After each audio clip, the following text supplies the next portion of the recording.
ప్రశ్నించడం జరిగింది.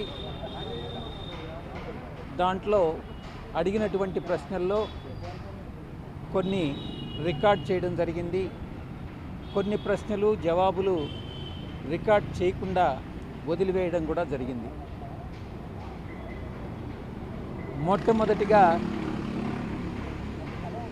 ఈ లిక్కర్ స్కామ్ అనేటటువంటిది జరిగిందా లేదా అన్నటువంటిది మొదటి ప్రశ్న.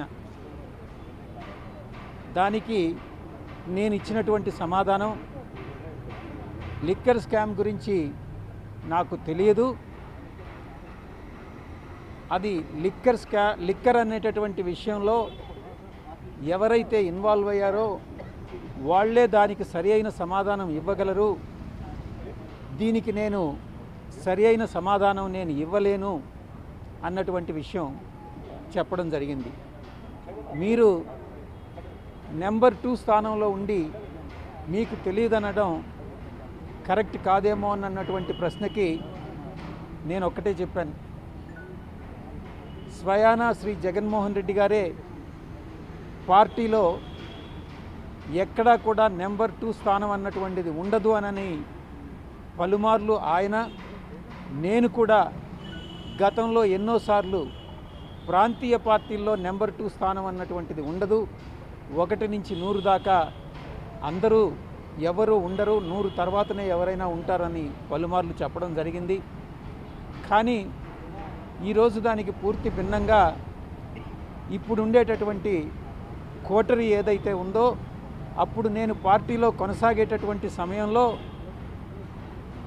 నన్ను నెంబర్ 2గా యాక్సెప్ట్ చేయకుండా కూడా ఈరోజు పార్టీ వదిలి వెళ్ళిపోయిన తర్వాత, కేసులు చుట్టుముట్టిన తర్వాత, ఈరోజు అటు మీడియా మిత్రులు కానీ, ఇటు వైఎస్ఆర్సీపీలో ఉన్నటువంటి సోషల్ మీడియా కానీ నెంబర్ 2 అని అనేటటువంటి ప్రచారం చేస్తూ ఉంది. దీన్ని బట్టి మీరు అర్థం చేసుకోవచ్చు, కేసుల విషయంలో అయితే నేను నెంబర్ 2 అవుతాను, మిగతా ఏదైనా లాభాల విషయంలో కానైతే నేను 1 నుంచి 100 దాకా కూడా ఉండను. ఈ విషయం చాలా స్పష్టంగా తెలుస్తూ ఉంది. నేను ఒక్కటే చెప్పాను, ఏ రోజు కూడా అధికారంలోకి వచ్చేంత వరకు 2019 వరకు, అధికారంలోకి వచ్చిన తర్వాత 1 సంవత్సర కాలం పాటు నిజంగా నాకు జగన్మోహన్ రెడ్డి గారు నెంబర్ 2 స్థానం ఇచ్చారు. ఆయన హృదయంలో కూడా నాకు నెంబర్ 2 స్థానం ఇచ్చారు. దాంట్లో సందేహమే లేదు. కరెక్ట్గా అధికారం వచ్చిన తర్వాత మే 28 నుంచి ఇంచుమించుగా 2019 తర్వాత ఆయన మనసులో నుంచి నేను జారిపోతూ వచ్చాను. ఎందుకంటే ఈ పనికిమాలిన కోటరీ వల్లనే. ఆయనలో ఒక అభద్రతాభావం కల్పించి, నేనేదో గతంలో చంద్రబాబు నాయుడు గారు ఎలాగైతే ఎన్టీ రామారావు గారిని వెన్నుపోటు పొడిచారో అలాగే నేను కూడా జగన్మోహన్ రెడ్డి గారిని వెన్నుపోటు పొడుస్తాను అన్నటువంటి ఒక అభద్రతాభావాన్ని ఆయనలో కల్పించి నన్ను 2020 నుంచి నన్ను పక్కకు నెడుతూ సైడ్ లైన్ చేస్తా రావడం జరిగింది. దాన్ని నా దురదృష్టం కొద్దీ జగన్మోహన్ రెడ్డి గారు కూడా దాన్ని నమ్మడం జరిగింది. ఇది సత్యం. నేను నమ్మినటువంటి ఆ వెంకటేశ్వర స్వామి సాక్షిగా చెప్తా ఉన్నాను, 2020 నుంచి నేను సైడ్ లైన్ కాబడ్డాను అన్నటువంటి విషయం. ఇదే విషయం నేను చెప్పడం జరిగింది. ఇక లిక్కర్ స్కామ్ జరిగిందా లేదా అన్నటువంటి విషయానికి వస్తే నేను ఒక్కటే చెప్పాను. అప్పట్లో మా అధినాయకుడు జగన్మోహన్ రెడ్డి గారికి తెలిసి అటువంటి స్కామ్ ఏమీ జరిగి ఉండదు. జగన్మోహన్ రెడ్డి గారికి కానీ తెలిసి అటువంటి స్కామ్ జరిగితే ఆయన ఊరుకోరు. నాకు తెలిసి అటువంటి స్కామ్ నా దృష్టిలో లేదు అన్నటువంటి విషయాన్ని నేను స్పష్టంగా చెప్పడం జరిగింది. అయితే దీన్ని రికార్డ్ చేయలేదు. ఎందుకనంటే భవిష్యత్తులో ఇంకొక రోజు పిలుస్తారనుకుంటా. ఇక కోటరీ విషయానికి వస్తే నేను చాలా స్పష్టంగా చెప్పాను, జగన్ నాకు నెంబర్ 2 నేను అనుకోవట్లేదు, నా నెంబర్ 2 స్థానం ఈ 2020 నుంచి వెళ్ళిపోయింది అన్నటువంటి విషయం.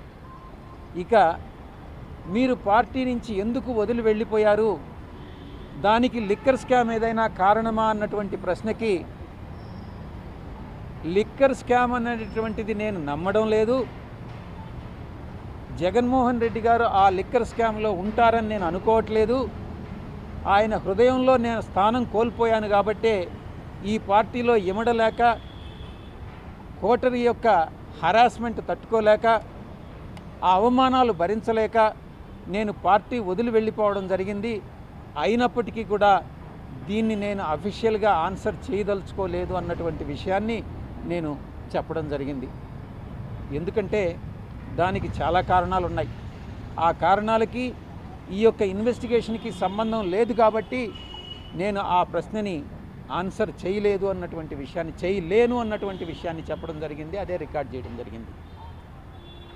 ఇక నెక్స్ట్ క్వశ్చన్ ఏంటంటే, నేనేదో కోట్ల రూపాయలు, వందల కోట్ల రూపాయలు ఆర్జించానన్నటువంటి కోటరీ అభియోగాలు ఈరోజు కూడా నేను పార్టీ వదిలి వెళ్ళిపోయిన తర్వాత జగన్మోహన్ రెడ్డి గారి సోషల్ మీడియా వాళ్ళ కోటరీ ఈరోజు కూడా సాయిరెడ్డి 100 కోట్లు దోచేశాడు, విశాఖపట్నంలో ఆ ఆస్తులన్నీ దోచేశాడు అనేది ఒక దుష్ప్రచారం చేస్తున్నారు. ఆ ప్రశ్నకు జవాబుగా నేను ఒక్కటే చెప్పా, నా యొక్క ఆస్తుల వివరాలన్నీ నేను మీకు ఇస్తున్నా, అదే రకంగా ఆస్తుల వివరాలన్నీ ఇచ్చా. దీనికి మించి ఎక్కడైనా మీరు సోర్స్ వెతుక్కోవచ్చు. ఎక్కడి నుంచి ఫండ్స్ వచ్చాయి, అరబిందో వాళ్ళు ఏదో ఒక ప్రాపర్టీ కొంటే అది నా ప్రాపర్టీ అవుతుందా? అరబిందో వాళ్ళు రోజు ఒక బిజినెస్ స్టార్ట్ చేస్తారు, ప్రతి సంవత్సరం బిజినెస్ స్టార్ట్ చేస్తారు. అవన్నీ నా బిజినెస్లు కాదు కదా. నా కూతుర్ని వాళ్ళ ఇంట్లో ఇచ్చినంత మాత్రాన ఆస్తులన్నీ నాకు కావు, ఆ అవసరం నాకు లేదు. మీరు ఏ విధంగానైనా మీకు ఇన్వెస్టిగేటింగ్ ఏజెన్సీ ఏ రకంగానైనా ఇన్వెస్టిగేట్ చేసుకోవచ్చు.